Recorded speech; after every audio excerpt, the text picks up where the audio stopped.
welcome to the Homeschooling Simplified channel. And tonight I got Tiffany with me. Tiffany, go ahead and tell us a little bit about yourself. Hi, I'm Tiffany. I am a third through sixth grade teacher at Troop Elementary in Paoli, and I teach virtually right now. Does your job require high school, community college, technical college, or a 4-year or more degree? It requires a 4-year or more degree, and at the end of your 4 years, you are required to take a test in order to be licensed in the state that you want to teach in. If someone is interested in this career, what classes should they take to prepare? Currently, I really think that focusing in any area of child development and focusing on trauma-based education and how to deal with the society that we have right now. A lot of schools are turning in that direction, so I think that's a great area to kind of focus in. And during either high school or college classes, what were your favorites? I really, really enjoyed in college my extracurricular classes that they make you take. You have to take some sort of art, and then you also have some hours generally that you have to fill up with something. I took pottery and absolutely loved my pottery class. I still drink out of the mugs I made. And I took some dancing. But if you really focus on the core classes that I took, I really enjoyed my reading methods class.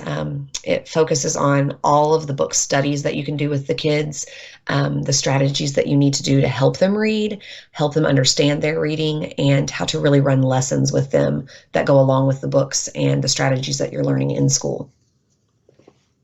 That sounds really interesting. Does your job change often? And if so, do you have to update your knowledge and your skills along the way? My job is changing every day, every second, especially right now with the times that we have going on. Like I said, I'm teaching virtually. So I had to learn essentially in 2 weeks how to set up my entire classroom and teach an entire classroom full of kids that don't know how to use an email address, that don't know how to run an internet system. Some of them didn't know where the start button was on their computer or how to turn it on. So walking them through that over the phone. Um, it's constantly evolving, and you have to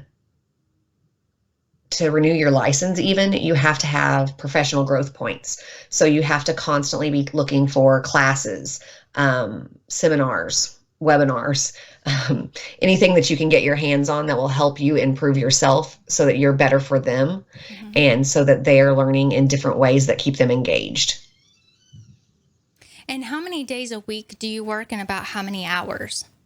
If you're a teacher, you're working 5 days a week on paper, because I'm never not working. Before I got on this call right here, I was actually grading work and setting up things for some of my in-class students, because while I'm teaching virtually, I also have a group of in-class students due to their needs. And so none of them have internet. And so I'm prepping things to drop off at homes over this next week because we've switched to e-learning. So Yeah.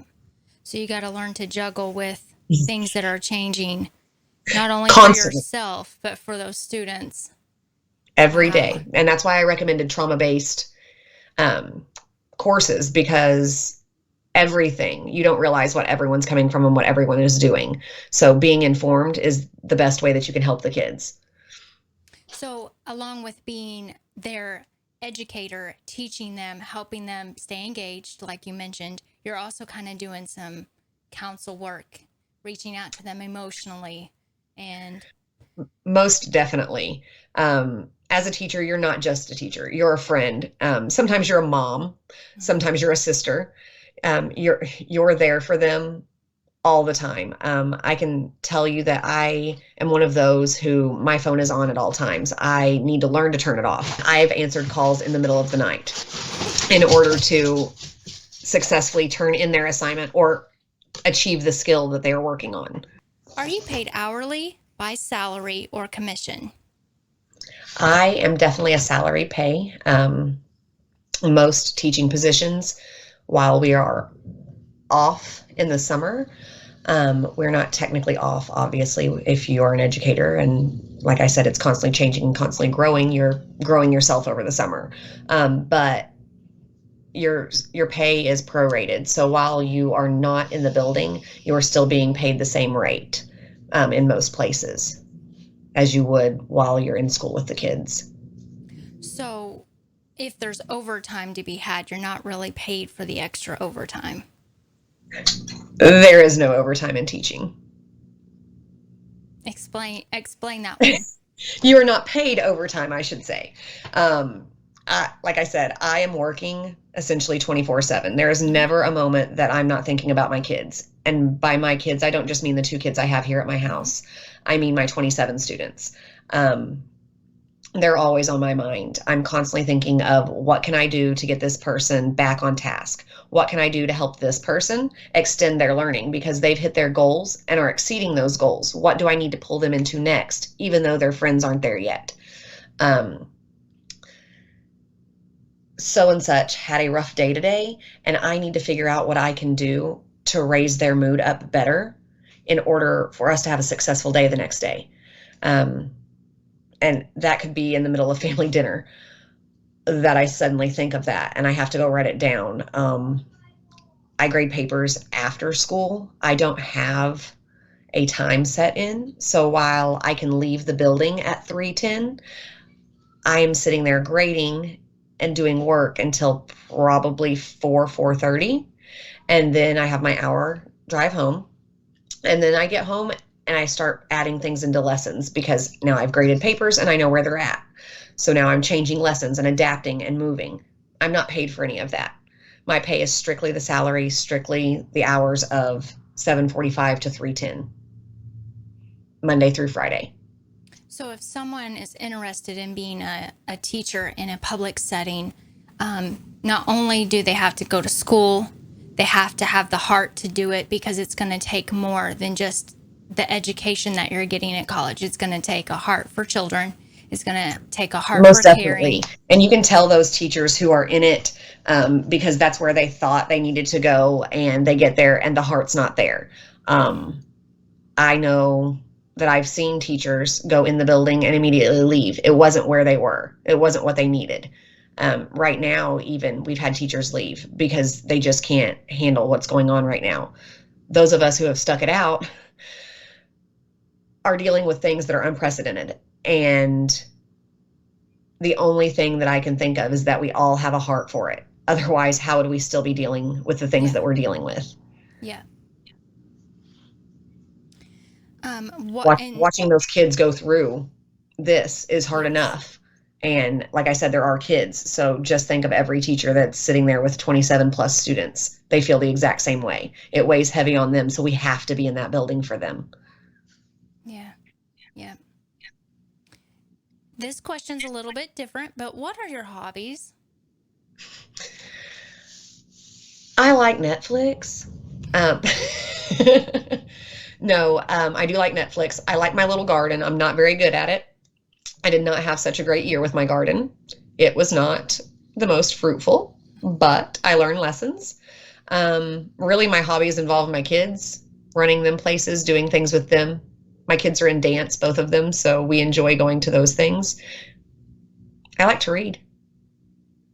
Yep, I like to read. I think 3 of the people that I've interviewed have said they like to read. I love to read. And why did you choose the career of being a teacher educator? So growing up, I always wanted to either be a teacher, a doctor, a lawyer, a mom, or an actress. And the older I got, the more I wanted to do something in the more realistic realm because I'm kind of a realist in that way. And so I always knew I wanted to be a mom. And then I got to thinking, well, I had some really great experiences as a child in my elementary school, and they all came from amazing teachers who went above and beyond in the acting area of their experience. I had one dress up for Halloween and tell us she was her evil stepsister. I had another who really let us act in her room. the neighbor teacher next to us, we did plays in her room. So I really thought, if I'm a teacher, you're on stage, everyone's watching, and it's your show. It's your time to shine and show these kids how to do it. I'm currently being told by my students that I kind of sound like a YouTuber doing challenges, Yeah. but that's Yeah. one way to keep them engaged. Right. So yeah. And that's fun, though. That's fun for them because a lot of the children watch YouTube. And the next one that I have is, does your job seem exciting to you? most definitely. I answer my morning phone call, and if any of my students see this, they're going to definitely agree. When I answer my phone call with them in the morning, and I say it's a phone call because that's what we're doing, but when I answer that, I say, "Good morning, boys and girls." And I am 100% being genuine. I absolutely love when I start seeing their faces pop on the screen. And I greet them that way, and then you can hear them giggle, and then they turn their camera on and they laugh with me. Mm-hmm. What's more enjoyable than that? Yeah. I mean, as soon as you said it, it made me laugh. Right? And that's a good way to start the morning, is with a smile and with laughing, for sure. It makes everybody be like, okay, it's not so bad to be here together doing this. Right. And did you see yourself doing this when you were a young child? Like I said, I always kind of saw myself doing something like that. A teacher, a lawyer, a doctor. Um, I'm most definitely a doctor as a teacher. I doctor their hearts. I'm doctoring their brains. Mm-hmm. I'm a lawyer as a teacher. I advocate for my kids as much as possible. I'm first and foremost to take their side on something. Um, and so it kind of encompasses everything I always wanted to be. So yeah, I most definitely saw myself being a teacher. Very awesome. Yeah, I didn't think of that. All of them together in one. What's the most satisfying thing to you about your career? The most satisfying thing I would have to say is when you're working on something really hard with a kid, and suddenly, after working so hard and being so frustrated because they don't get it, they're frustrated, you're frustrated, you've exhausted your entire toolbox of things for them, and suddenly the light bulb comes on. Those light bulb aha moments are what I live for.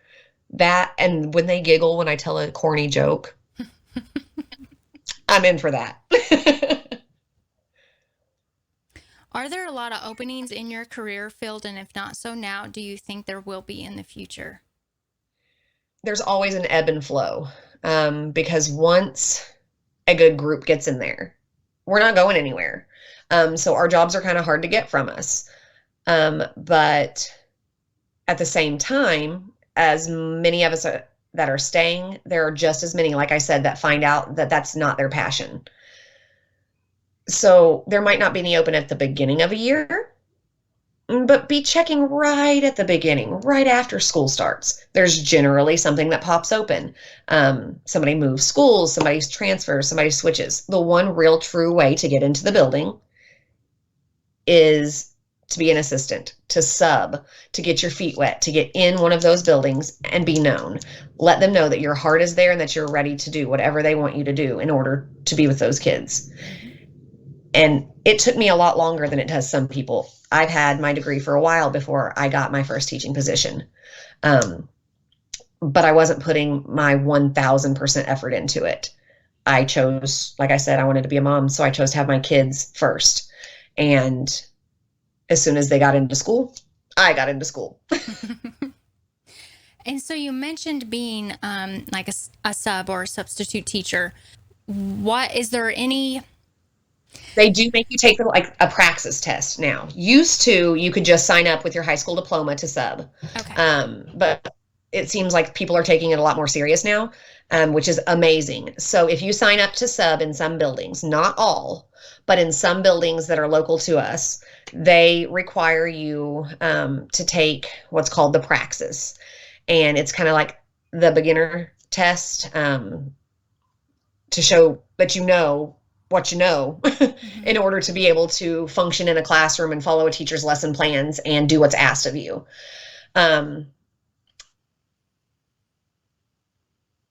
I don't see a whole lot of people that don't pass that test. It's like I said, it's general common. It just makes you think a little harder. But it's most something that I would, when you sign up with any school, most of them are requiring it. So just ask them if you need to go ahead and take that to get into the building. And do they have to be at the age of 18? Is there a regulated age? Yes, my assumption, so I'm not 1000% sure, but I'm 999% sure that you have to be 18. Okay. I'm sure there is some loophole in there that there is a 17-year-old somewhere who has graduated that can do so. But I would assume that you at least have to have your high school diploma. Okay. Yep. And so for the older Not assume. I know you have to have your high school diploma. So for the older homeschool students that might be thinking, I want to be in the public atmosphere, I want to be a teacher in that type of setting, just to get a little bit of experience before actually deciding to go to college for it, could they do job shadowings and things like that? Is there a lot of that going on?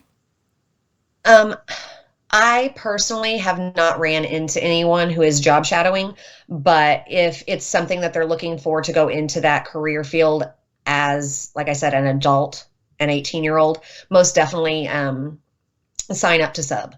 That's most definitely getting your feet wet. Sign up in places to volunteer. I know lots of schools, not right now during COVID times, but when we're not in the pandemic, I know that a lot of schools will accept volunteers to help with lots of things that need to go on there. And that would be a great way to get in under a teacher who would potentially be very willing to let you come in and be essentially her assistant as an unpaid assistant. And do you have any pros or cons that we didn't already talk about? The pros are your heart will grow bigger than you ever thought it could. My kids from last year are still contacting me, and they'll tell me when they did really well on a test or something that reminded them of our class, and my heart just swells, kind of like the Grinch, and it just keeps going and going and going. And you don't realize the impact that it makes on you, not even the kids, but what you bring home from them. So that is the biggest pro I can think of. And a con, of course, the hours. If you are not willing to put in the time, you're not going to see the results you're looking for. And if you're not going to put in the time, why go towards something that requires that much time, knowing what it takes, hearing other teachers' experiences, not even just mine, but knowing from around the town, on the internet, just seeing those things. You're not there for the money. You're there for the experience. It's a wild ride. And as our last question, do you have any encouragement for those who would like to be a teacher?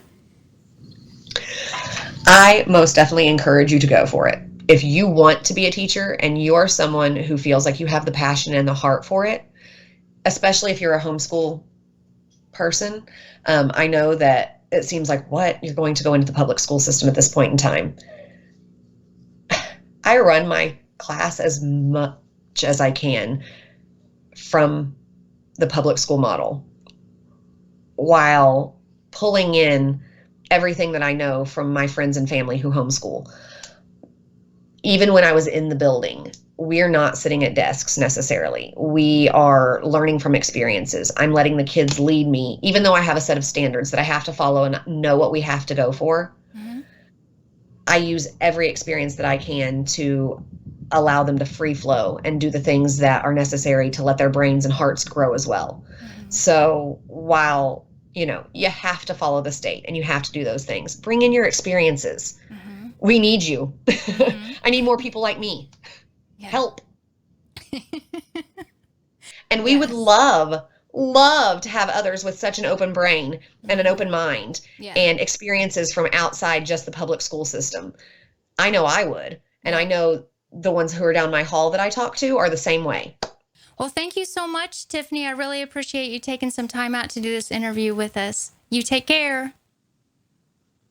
You too. Bye.